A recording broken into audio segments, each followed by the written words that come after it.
सल्लल्लाहु अलैहि वसल्लम अल्लाह की तरफ से दीन इस्लाम लाए तो दुनिया भर की सत्ता हुई औरतों का, दुनिया भर की बेकस वालाचारी औरतों का, दुनिया भर की जुल्म सितम सही हुई औरतों का किस्मत का सितारा चमक उठा और उनका दर्जे के लिए, उनका फरियाद के लिए कुरान के सभी में आसमान से कानून नाज़िल हुए, यहाँ तक कि उनके फरियाद के लिए इस्लाम की अदालतें भी कायम की गई। अब उनके दर्जे इतना बुलंद वाला हो गया कि वो अपनी जिंदगी के हर मोड़ पर मर्दों के दोस्त खड़े रहने लगे। यहाँ तक कि इस्लाम ने उनको जुल्म सितम से रिहाई दिलवाया, उनके फरियाद के लिए कुरान दिया, कानून के सभी में आसमान से कुरान दिया, उनके लिए इस्लामी अदालतें दी। ये सब होने के बावजूद भी आखिर ये इस्लाम मजहब पर ये उंगली क्यों उठता है, ये इल्जाम क्यों लगता है कि इस्लाम मजहब ने औरतों को कोई हक नहीं दिया, इस्लाम मजहब ने औरतों को कोई हिस्सा नहीं दिया। ये सरासर बेबुनियाद है, ये सरासर गलत है, क्योंकि इस्लाम मजहब में ये लिखा हुआ है कि 12 ऐसे शख्स हैं जिन्हें हिस्सा मिलेगा। इन 12 शख्स में से 8 शख्स औरतें हैं और 4 मर्द। अब आपको ये पता चल ही गया होगा कि 8 बड़ा होता है या 4, तो ये किस मुंह से बोला जाता है कि इस्लाम मजहब ने औरतों को कोई हक नहीं दिया, इस्लाम मजहब ने औरतों को कोई हिस्सा नहीं दिया।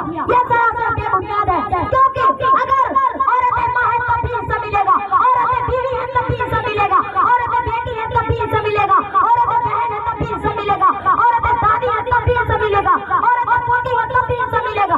यहाँ तक कि अगर औरतें सौतेली बहन हैं तो भी हिस्सा मिलेगा। तो ये किस मुंह से बोला जाता है कि इस्लाम मजहब ने औरतों को कोई हक नहीं दिया, इस्लाम मजहब ने औरतों को कोई हिस्सा नहीं दिया।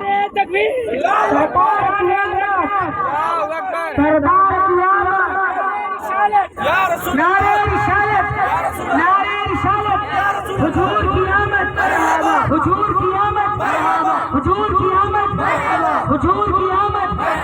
इस्लामी कानून जिंदाबाद, इस्लामी कानून जिंदाबाद, इस्लामी कानून जिंदाबाद, इस्लाम की शान जिंदाबाद, इस्लाम की अजमत जिंदाबाद, इस्लाम की अजमत जिंदाबाद, इस्लाम की अजमत जिंदाबाद। लब्बैक या रसूल अल्लाह, या रसूल अल्लाह, या रसूल अल्लाह, या शरीफ अल्लाह, लब्बैक या रसूल अल्लाह। मेरे दोस्तों, हम औरतों को इज्जत, हम औरतों को ये हक और हिस्सा नहीं देते, ये हमारी गलती है। लेकिन हम सभी मुसलमान भाइयों के चलते, हम सभी कुछ मुसलमान भाइयों के चलते पूरे इस्लाम पर ये उंगली नहीं उठ सकता कि इस्लाम मजहब ने औरतों को कोई हक नहीं दिया, इस्लाम मजहब ने औरतों को कोई हिस्सा नहीं दिया। मेरे दोस्तों, जिस जुनून और जज्बात से आज हम रसूलुल्लाह की मिलाद मना रहे हैं, उसी जुनून और जज्बात से ये हम आज ठान कर जाएंगे कि हम भी सभी औरतों को हक और हिस्सा देंगे। मेरे दोस्तों, यहाँ तक कि इस्लाम ने शादी की भी बात की है। अगर शादी की बात करें तो इस्लाम मजहब यानी हमारे नबी करीम मोहम्मद मुस्तफा सल्लल्लाहु अलैहि वसल्लम ये फरमा चुके हैं, अगर आप यदि शादी कर रहे हैं तो पहले उसे दहेज मार दो, उस औरत को दहेज मार दो तो अपने घर लाओ। मेरे दोस्तों, इस्लाम मजहब ने शादी में मांगने की भी हुक्म दी है, लेकिन मांगने का हुक्म ही नहीं दी है औरतों को। लेकिन हमारे यहाँ पर हमारे समाज में ये हो क्या रहा है, मांगने का हुक्म दिया गया है औरतों का और मांग रहा है मर्द।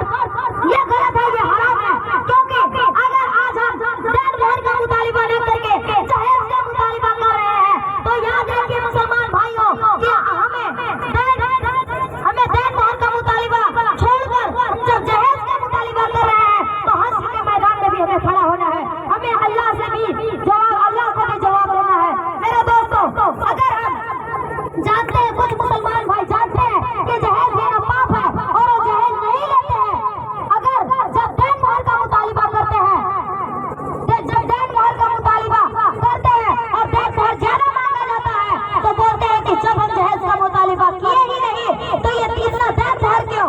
क्या